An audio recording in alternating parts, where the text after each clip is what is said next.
Cross Ice Pass, episode 28.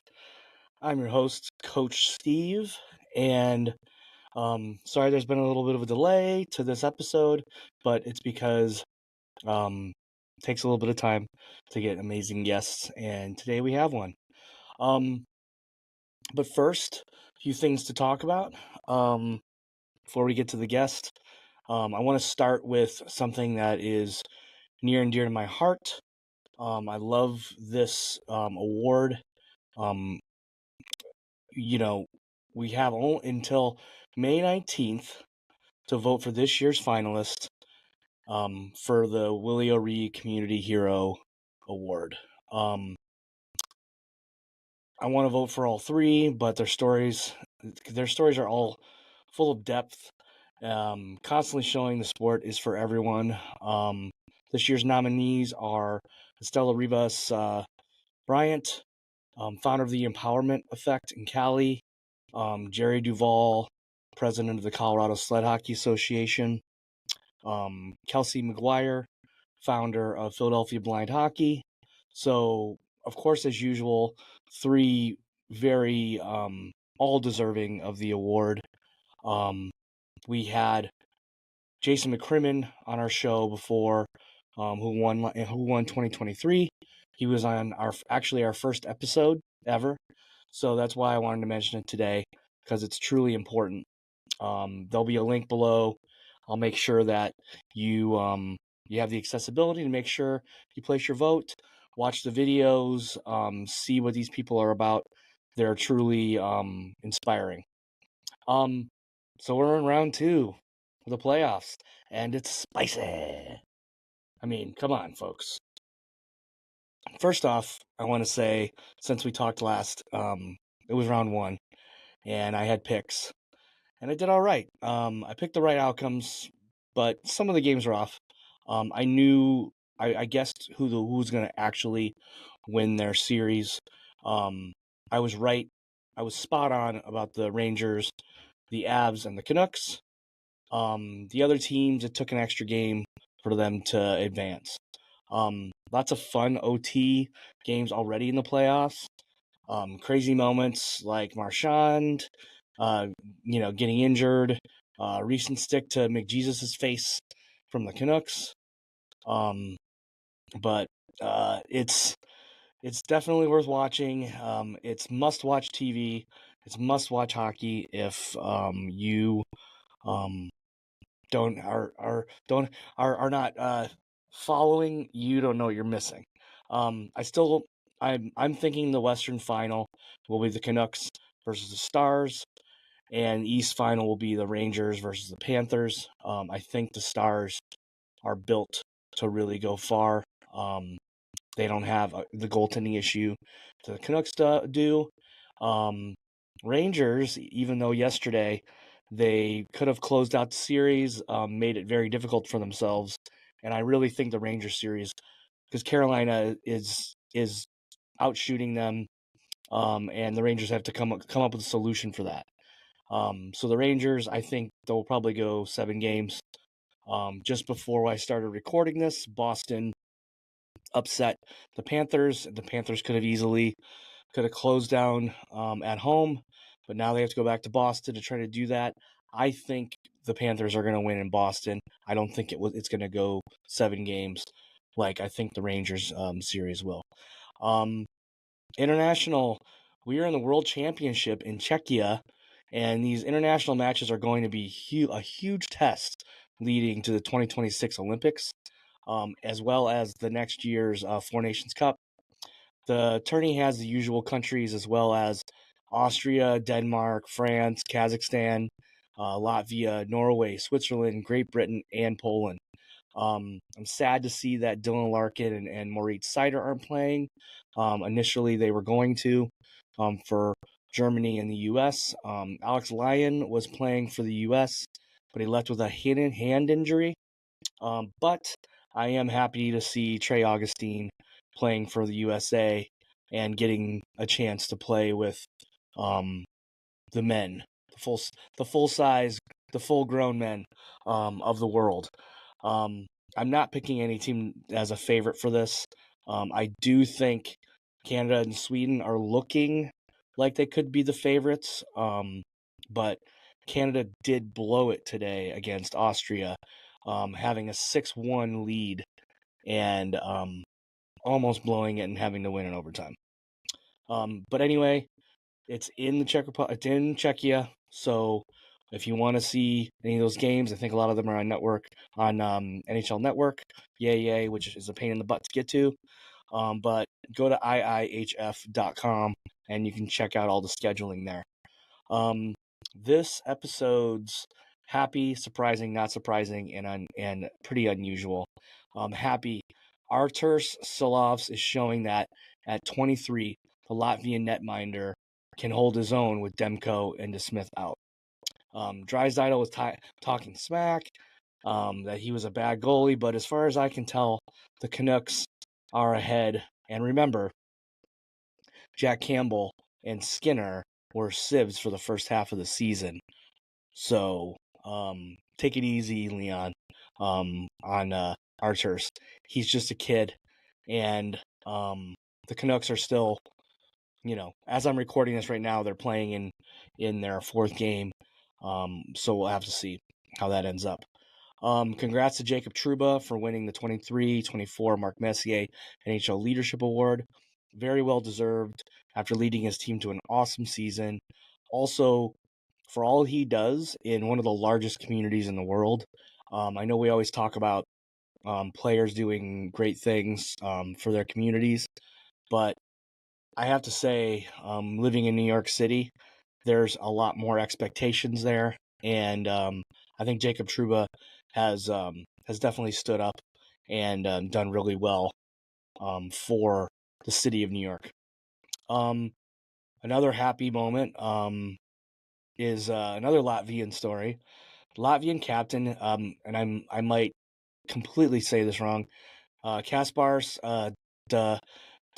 Dagavins is one of the most clutch performers ever in international play. He had an OT winner against France this week.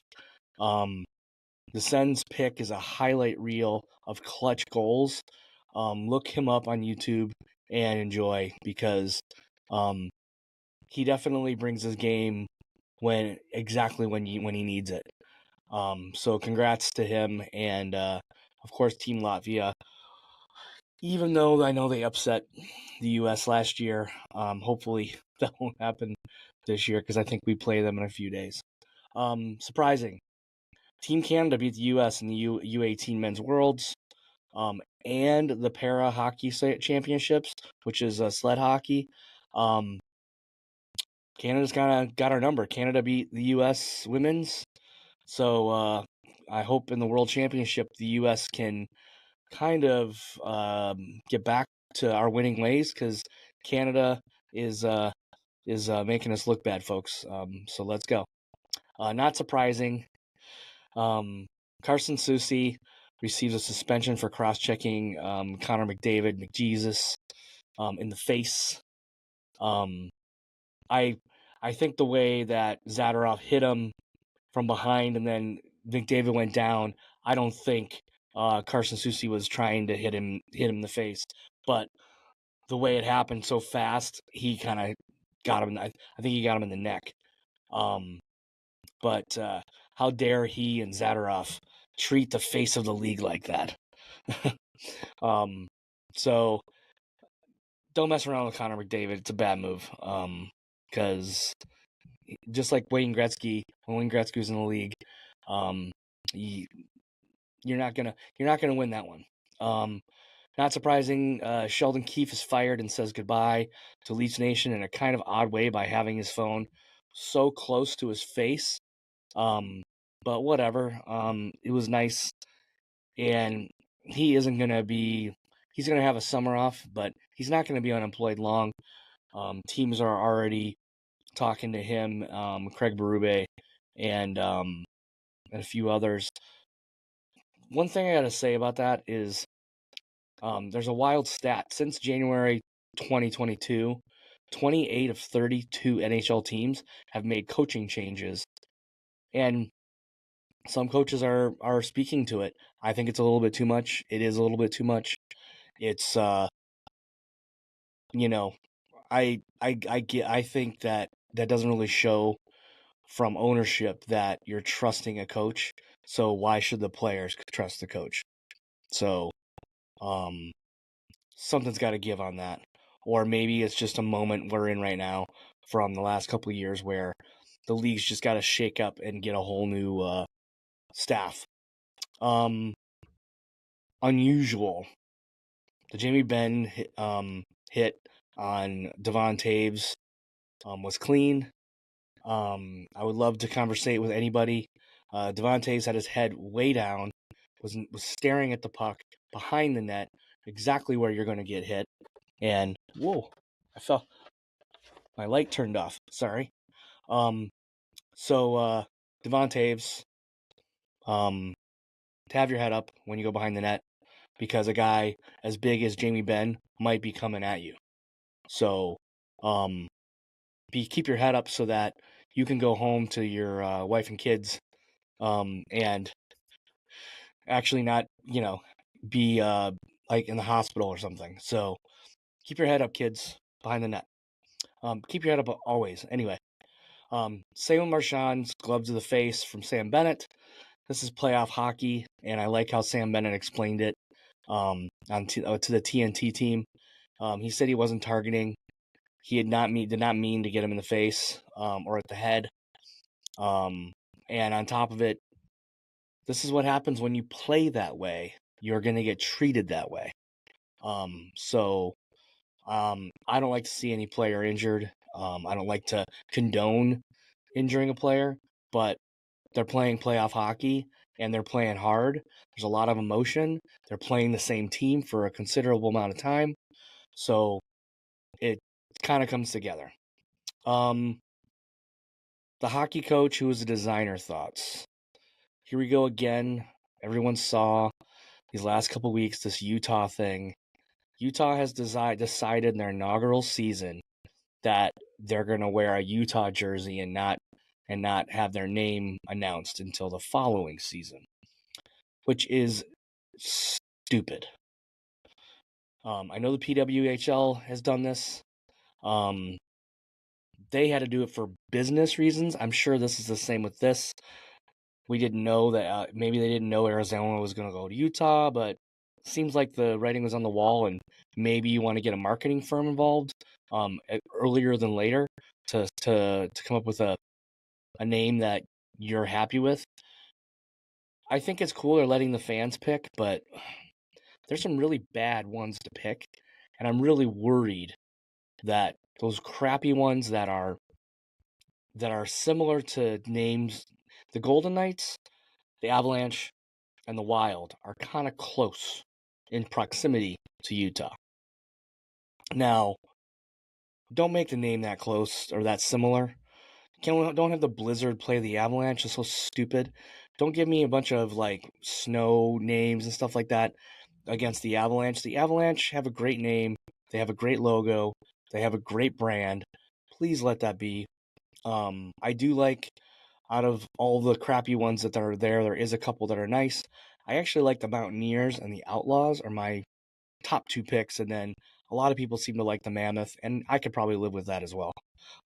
It'd be curious to see how it would look designed, though. Today's interview, our guest today plays in the PWHL for Boston, and as I'm recording this, is having an awesome game 3 against Montreal with an assist on Sophie Shirley's rooftop goal, top cheddar. Then Amanda gets my guest Amanda gets a short-handed goal to tie the game, even though in our interview she had mentioned she was hoping there wouldn't be another OT game. But luckily, as I was typing and figuring out how I wanted to say it, Boston won in overtime very fast. And that's so great. And holy crap, they won it. They're going to go to the Walter Cup final. They're waiting for Toronto or Minnesota, whoever comes out of that series. But congrats, Amanda. Congrats, Boston. And excited to see you guys in the final. Being able to chat with her adds to our understanding and learning about the women's game. and how important it has been to the game entirely. Episode 3, we had 98 gold medal winner and coach in Alana Lahosky, who gave us an idea of how there was very little girls hockey in the 80s and 90s when she was younger.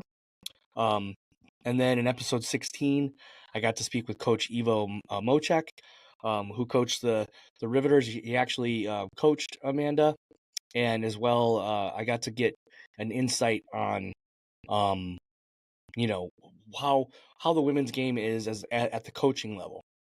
So, I think we should just get to chat to kind of the version 2 of the growth of women's hockey, which is so great, because Amanda got when she was younger, it was still kind of quiet, and she mentions that in our interview, and now it's really blowing up. So I'm excited down the road. I'll be able to talk to someone that's kind of went through this, the blow up of and growth of the women's game. So I think on that note, we should probably take a step and see what Amanda has for us. Here we go. Well, we've got a forward from Montpelier, Vermont. I think I said that right. I always worry that I'd say it wrong. She played at the University of Vermont in 2011-2015, where she was the first player to reach 100 points and is the program leader in goals, assists, and points. She was a captain in her senior year. Team USA under-18 team with a gold in 2009, 2011, silver in 2012. First player to sign with the Boston Pride in the NWHL in 2015-16, where she won the Isabel Cup in their inaugural season. Team USA gold in 2016 and 17 at the Worlds. Gold medal winner in 2018 in Pyeongchang. I can't even imagine how big your trophy case is. Played for the You Calgary. probably know more about me than me, so it's okay. She spent a year with the Metropolitan Riveters, where she was assistant captain. Recently married to retired Finnish player and coach Venla Hovey. Did I say that right? That's correct, yep. Currently in the Pro Women's Hockey League with the Boston team, who fought hard at the end of the regular season for the playoff spot against Montreal, and are now one win away from advancing to the final. Welcome to Cross Ice Pass, Amanda Pelkey. Yeah, thanks, Steve. Thanks for having me. Of course. Well, the way I always start this, I always have a bit of a curveball to start, which is not much of a curveball. It usually brings a lot of joy. I always start with my first question is, what is your fondest hockey memory? And it can be old, new. I would say my fondest is, obviously aside from having the chance to go to the Olympics and be successful there, I think a lot of my fondest memories are going up to crossing the border into Quebec and playing a lot of tournaments up there, girls and boys tournaments, a lot of memories with that. I think a lot of the time when I reflect back on my career, that's where my headspace goes to, and reminiscing on those moments. Well, and Quebec's so beautiful, kind of adds to the visual, I'm sure. Yeah. I see on your site that it all started on your brother's skates at 3. Talk us through building your love to the sport after getting in those skates, your brother's skates.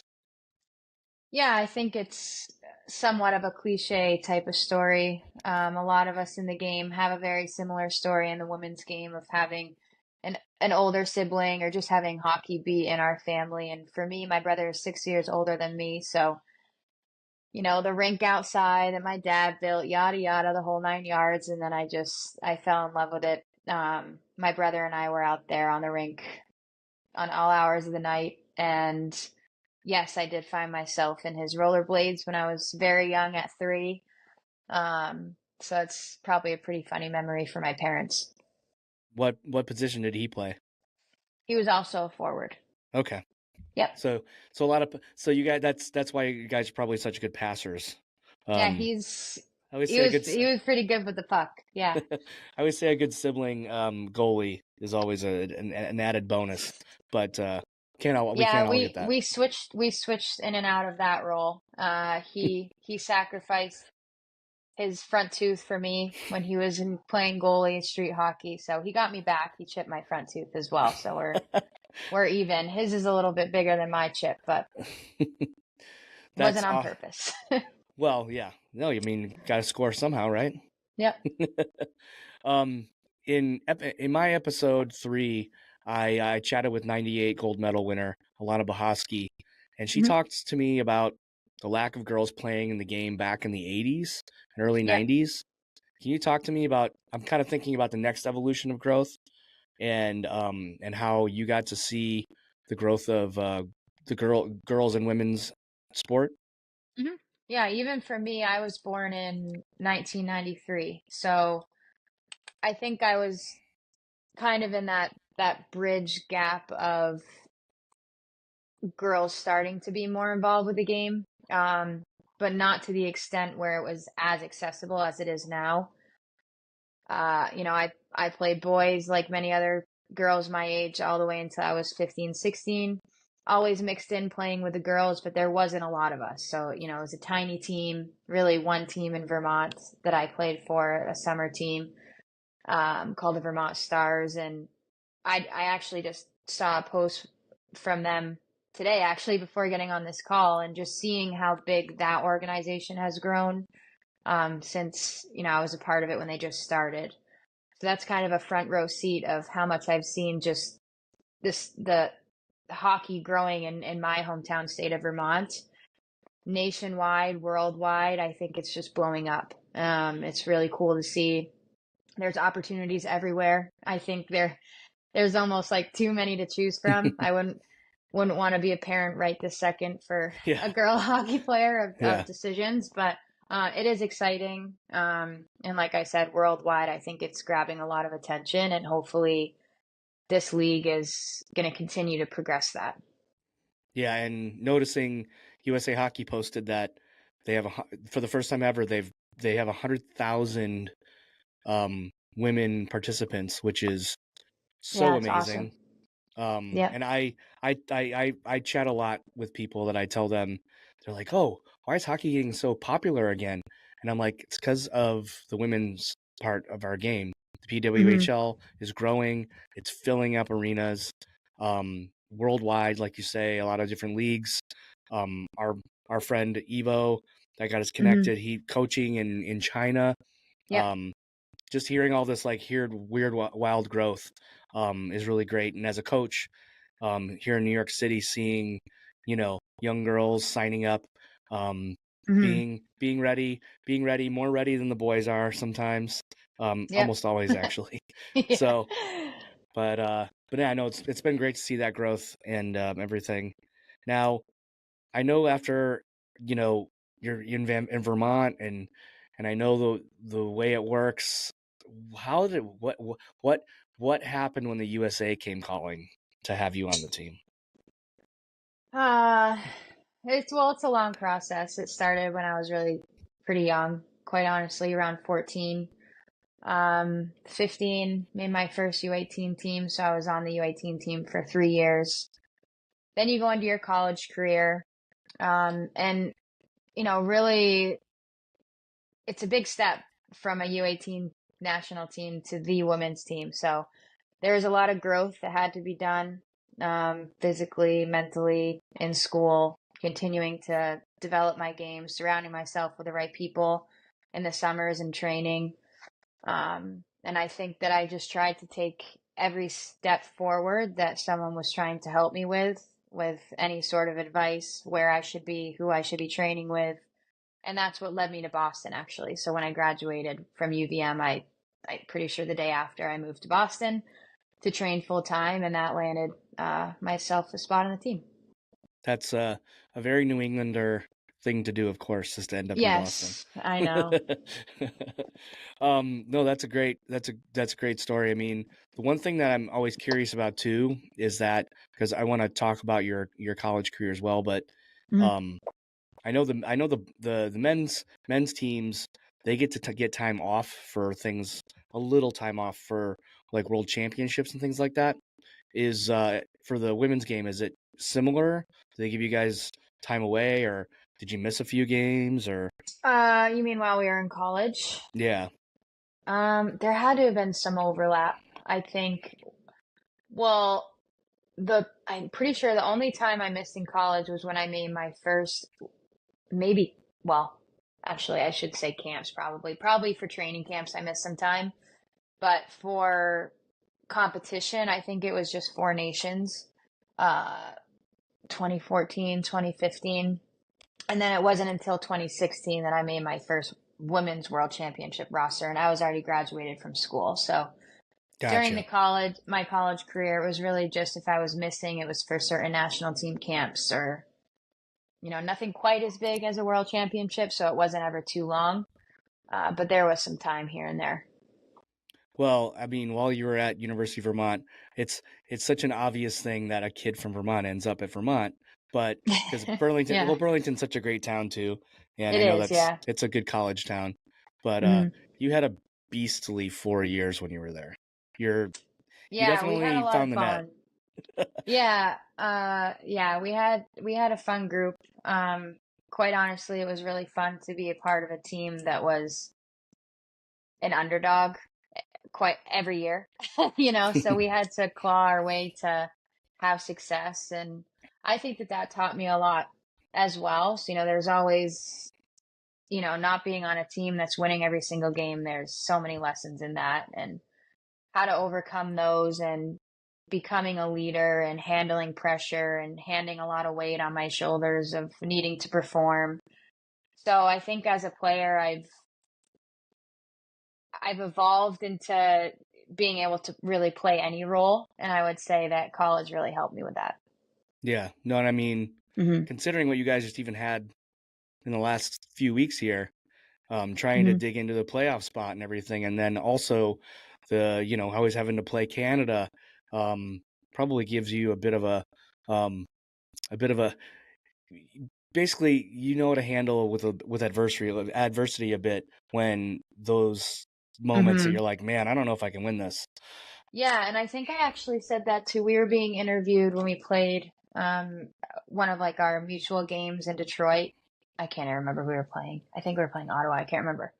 But we did a lot of like social media stuff, and the one interview had asked me, that's kind of when our season was like, and this was already a month ago, maybe, or close to a month ago, and they were already asking us like, how do you how do you feel being in this position that literally going forward everything has to align perfectly with other teams, with your team's performance? And I said that I think a big part of why I think we're going to be okay is the type of the teammates that or this team that that the coaches that the coaching staff and the general manager have built have all had some sort of adversity or pressure, whether you're talking US, Canada, European national team.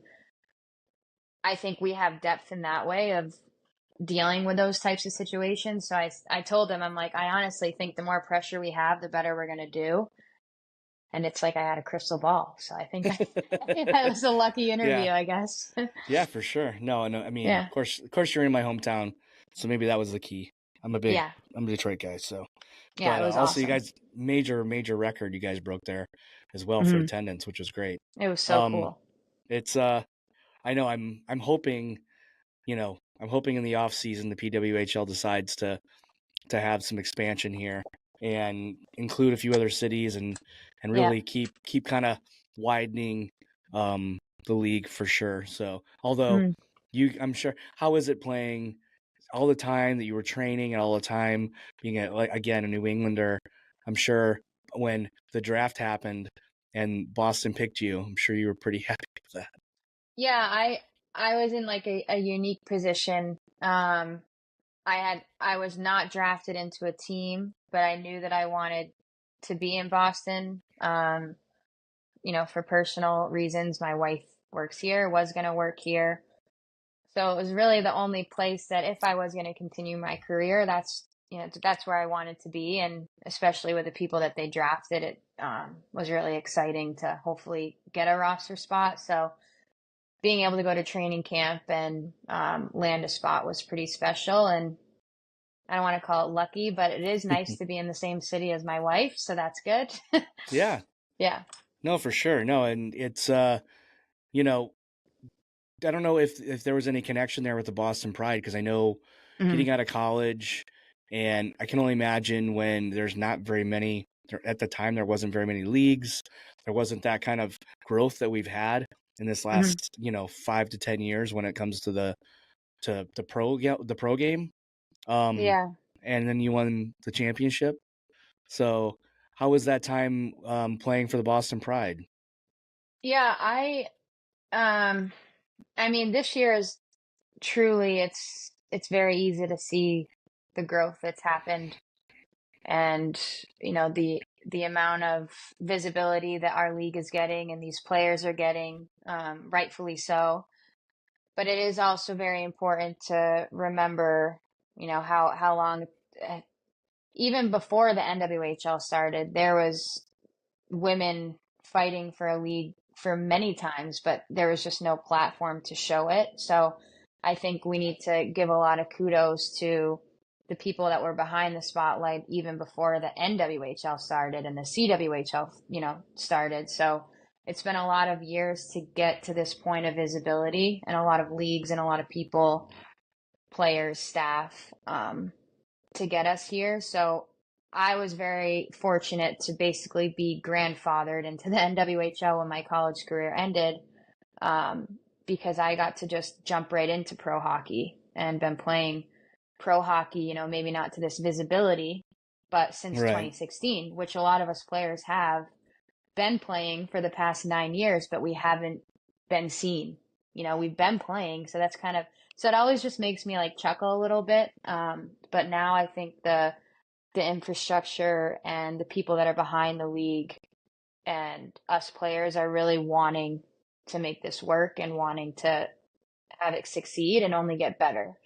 Yeah. So I think we're in a good spot, And but I'm it really, doesn't happen without everything before. oh yeah, for sure. And I mean, I know Yeah. you played for the Riveters as well, and in a different league, and there was just kind of this progression in leagues. And I know on top of it too, Hmm. making sure that it's something you're doing that actually you can pay your rent with, Yeah. and making sure you can Yep. have a good living wage, a good, you know being treated equally. And then Hmm. secondly, the thing that I've loved with the PWHL is how, even though it's not really super connected to the NHL, it's really Hmm. great to see how NHL teams and NHL players are really kind of supporting. I know Patrice Yep. Bergeron announced Hillary Knight's captaincy and everything, so um, Yeah. it's probably Yeah. nice to And have it's that. and it's been cool. Like he since he retired has, been training, as just a healthy human being of where we are, at our practice facility. And it is fun to see, obviously, a player of his. He's one of my favorite players, and just to see him interact with our team, a few times every week, every morning, and genuinely interested in our success and how we did over the weekend. And it's cool that it's the worlds are colliding and the visibility is colliding, and it does, it is important when you have NHL players even recognizing it, and Yeah, NHL teams, and it is part of the visibility, right? That's just the type of world that we live in now.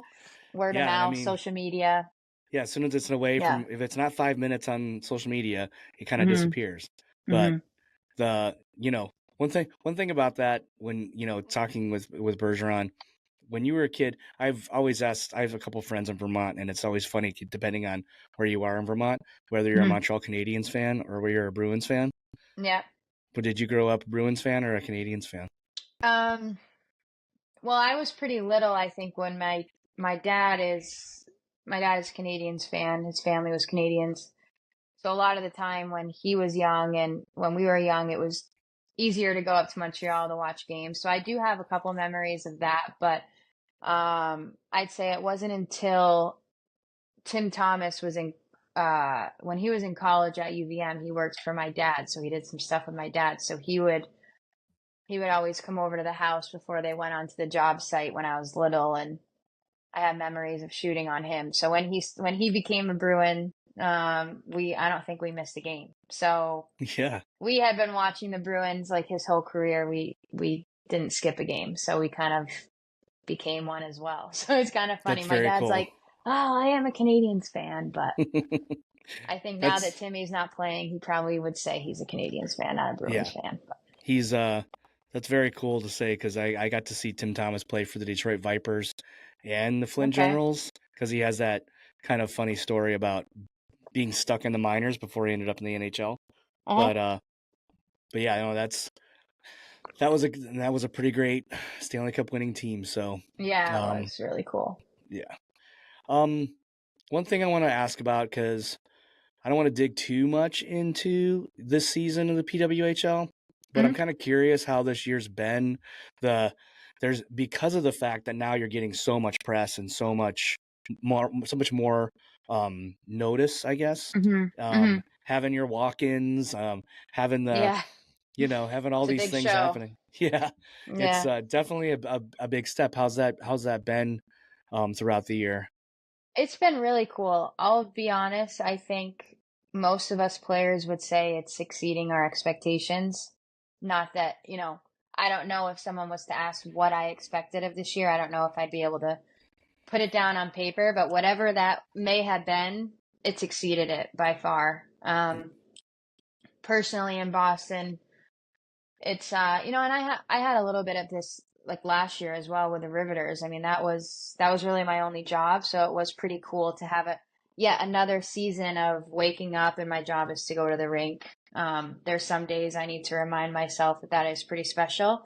Even the some days that it's can be tiring, but You're like, yeah, I when you really reflect on it, you're like, okay, this is pretty cool. yeah, So I've definitely had some of those moments, but our setup in Boston is unreal. Our practice facilities are bar none. We get breakfast, we get lunch. We're treated like true professionals. From our office staff to our coaching staff, medical staff. We're pretty lucky to have the setup that we do, and it's paying off. So yeah. it's No, working. that's awesome. Yeah. No, it's so great to see it. I'm so happy that the league makes itself super accessible for the fact that I don't have to have TSN, I don't have to have this. I can just watch it on YouTube, Yeah, that is see a pretty good hockey cool. game. One thing I want to ask about the PWHL though is that Hmm. looking at other leagues in the past and looking at highlights and things like that, even at the Olympic level, Yep. um, seems like it's pretty. It seems like it's pretty direct. You guys play hard. Yeah. I mean, it's obviously the rule of, to be honest, I don't know what the actual rule of being physical is, but I do think that they are allowing more physicality along the boards. I still think it's a little bit gray. I know we're towards the end of the season, but kind of depends on officiating of where that's going to go. But I think player safety needs to be still at the forefront to make sure that we are doing it the right way. People are playing physical with purpose. But obviously, playoffs, emotions, like all that can change within seconds. Hmm. But I think it has elevated people's interest in the game. It's elevated people's decision making needs to be a little quicker. So, all in all, I think it's been a really cool change, and I've only really heard good feedback from people watching too. Yeah, and as a coach and kind of talking to predominantly my boys I coach, Hmm. they're like, oh, they're coach, they're going really hard. I'm like, they're just and I always have to explain checking, and I'm like, listen, Hmm. this is how it's supposed to be. Checking is Hmm. to take the puck, take someone off the Hmm. puck, not necessarily demolishing hits. Yeah. That's at the NHL level, at the AHL level, you see that, but you Hmm. really don't see that anywhere else. And I tell them, I'm like, it's not, it's okay. It's okay to be hard on the puck. So, Yeah. And I um, think even in the NHL, I think it's toned down a little bit too. Obviously, you have certain players on a team where that might simply just be their job, right? Which I totally get. But yeah, I think overall the style of play, it's like I feel like we're both kind of becoming very similar of how I should say how we want to play, right? yeah, But I've enjoyed it. I think most of us at this level have played boys at some point in our career, so we're all reminiscing a little bit. Yeah, yeah. But it's been fun. I think it's elevated the energy, the emotion, the competitiveness, and Yeah. we Plus, like to play hard. So hopefully we play hard tomorrow. yeah. Well, Yeah. it's all about speed. I mean, you guys keep getting faster. Boys keep getting faster. Everyone's getting Hmm. faster, and it's pretty hard. Like my slow self when I was in the '90s, trying to, Hmm. I could probably catch a guy. Not Hmm. anymore. So, Yeah, it is. It is becoming fast. I like fast hockey. It's oh fun to yeah, no, watch and it's fun to play. I'm sure. Hmm. And your guys' team is just so loaded. You got Hillary Knight as the captain. You guys have had, surprising wins. I Hmm. noticed that. Didn't you get the first goal for Boston? Not first goal. That was Teresa Stoffel. Okay, okay. She's another catamount. I think she got our first goal. Yeah, she got her first goal. Maybe it's She's an very good. overtime win. I think it was an overtime win against Yeah, Montreal it that I was saw. our first team win. Yeah. Cool. Yeah. No, that's it. I mean, it looks like there's so much celebration. There's so much to celebrate about Hmm. in this game. But the thing is, I know that once the season's over, I know you got your hockey camps coming up all Yep. over the country. Yeah, I'm very Um, excited. what out of all of this, getting to the rink, as much as you're saying, and you're like, yeah, you got to remind yourself sometimes. But what brought all of this to you being a coach and a skating Yeah. instructor? I well, my first camp, well, my only camp I've ever gone to was Marty St. Louis camp, and I kind of always talk about this when people ask about my camps. And it was the coaches. I was probably 8 or 9. The coaches of that camp were all UVM alumni. Um, so guys that I kind of idolized when I went to that camp. Seeing them, I was just drawn to. I remember being so fixated on how they demonstrated the drills that I wanted to do it perfectly just as well as they did. How they demonstrated was pretty cool. And obviously, when you see Marty St. Louis demonstrate anything, it's pretty well executed. So I have a lot of memories of that camp, having that being really the only camp that I had ever gone to. And I've always loved organizing. I've always loved, obviously, coaching and being on the ice and breaking down why we do things, whether it's a learn to skate or an elite player, doesn't really matter. I think it's all the same type of skill that you just different ways to teach it. So that's always excited me and gotten me excited. So then I started my camps, and right after the Olympics kind of came up with the idea. I pretty much have a whole journal of my time with the national team, and I pretty much took that journal of what we learned and executed it into a camp outline. And that's what my camps are. So Wow, pretty fun. that's high level, like not only instruction, just high level knowledge, which is great for kids of all the ages, because you're coaching kids pretty much various ages, right? My youngest players like 7 to 18.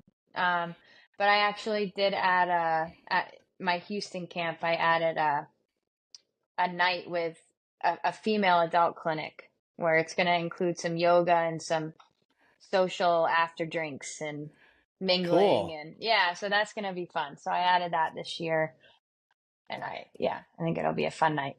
Yeah, no, I gotta connect you with a friend of mine, Chi Sakuma. She started hockey in I Houston feel when like she I was know very that. younger. She played for Japan in 1998. Um, Okay. and she also played for Brown, but she works at the NHL currently. And Okay. a kid from Japan that found hockey in Houston, and it's the Texas hockey Really? community, because I lived there for a little while myself in Austin. The Texas hockey Yeah. community is interesting, in a good Mm-hmm. way. They're Yeah, very intrigued. the first time I went out to Texas for a camp, my camp was in Austin.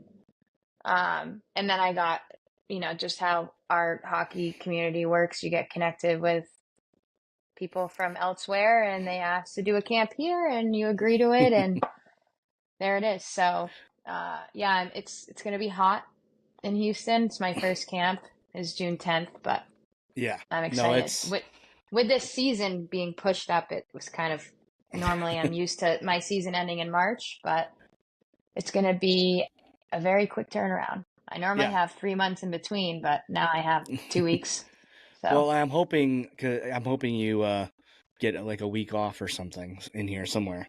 it's scattered in there throughout. Yeah, I'm going to Yeah. Finland. I'm going to Finland at some point when hopefully after winning this league, that's where I'll be heading off to for a little bit. So Yes. No, that's I'm pulling for you guys for sure. It's easy when I don't have a Detroit team in the PWHL. hopefully one day though. Yeah. And Yeah. New York didn't make it, so Yep. just I'm pumped for an American team for sure. And Yep. of course you guys would be my choice. Because Thank Michigan and you. Minnesota, they kind of get along. But Yeah. we like to think who's the bigger brother in the US hockey framework. So no, Well, we that's wonderful. appreciate that. Well, I mean, it's been really amazing chatting with you. Again, I'm rooting for Boston, but I'm also curious. I know Mhm. you're turning a great hockey duo into a great hockey family. Congratulations on that post. Thank you. Thank you. Yeah. That's really sweet. Yeah. But what are you looking for?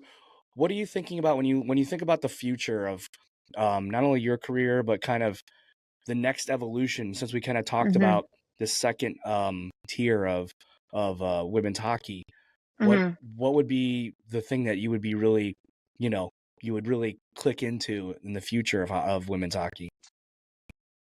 You mean like career path or what? Yeah, a little bit of that. It's a great question. $1 million question. I have always loved evaluating players. And understanding the different values of, each, how many players to make up a team that everyone's going to be so different and not just going out and scouting the same type of player because you think they're the best player. I like evaluating for certain things. And I think I've always loved doing it. My dad was a coaching director in Vermont for a while, and sometimes he would have me as a little kid go up and evaluate for the Vermont All Stars or whatever. I was probably 8. So I have some fond memories of doing that, and I would watch these players that were 16, 17, and I'm watching them and I'm taking notes like all the other evaluators. And I remember one time I handed my dad a list of players that I think should make a roster. It was identical to most of the other scouts. So he's like, this is pretty funny. So I think that's always been a passion of mine. And yeah, so maybe if this league gets to a point where there are more scouts involved, obviously the NHL has hundreds and hundreds. But I think that would be really something that I would enjoy. That's a great next evolution to playing, I would imagine, because I mean, and that on that note, I mean, have you been able to scout or evaluate any of the teams in the playoffs for the NHL? I have not. No, I had some interest in some conversations. I think this was like a couple years ago when, quite honestly, we didn't know what the landscape of continuing to play looked like. So I was exploring other options. But then the playing just seemed to still kick around. So I'll try. Yeah. I'll hopefully do that as long as it's I'm enjoying it and still loving it as Yeah. much as I No, always have. and you got games to focus on anyway. Yep. You got to And I'm evaluate. excited. Yeah, you got to evaluate the opponent Yeah. more than anybody else right now. And my own shifts. Holy. Yeah. But yeah. yeah. No, Amanda, it's been so great talking to you. I'm really excited, and I'm going to be again rooting for you and keeping an eye on. Hopefully, when this comes out, it'll be just after you play your third game. So hopefully we can make this series nice and short for you, and wait for who comes out of Toronto and Minnesota. Yeah, keep positive thoughts of no overtime. Let's just yeah. I mean, try why would and you do want it in regulation. I know, it think seems they're like you probably guys thinking the same thing. So it it's a seems like you mutual guys are agreement. yeah, it seems like you guys want to play a 7-game series here. Yeah, my God. Crazy. All right. Well, rest up. Take care, Okay. and we'll be keeping in touch with you very soon. Okay, great. Thanks, Steve. Thanks, Amanda. You Bye. got it. That was a great chat with Amanda. Super excited to see her in the PWHL finals. Super excited to see her family growing, and her AMP clinics are all around the country. I'll leave links below for that. Really apologize for the fact that the video dropped on us. Thank you, Riverside, for that. But I thought it was important that since I had all the audio, that we would keep the conversation audio based. So don't forget to place your Willie O'Ree vote by May 19th. I'm a couple of months off. And also don't forget to get your ticket to see episode 25's guest, Dave Schneider, the captain of the Zambonis, with comedian Dave Hill. And it's going to be a great show. May 26th, the Bowery Electric here in New York City.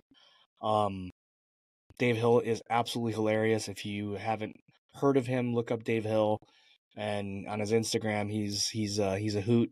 He likes to play guitar, and I think it'll be a great show.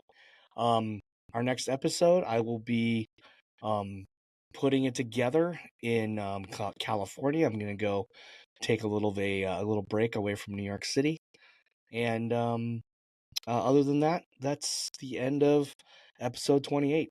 Don't forget to subscribe or comment.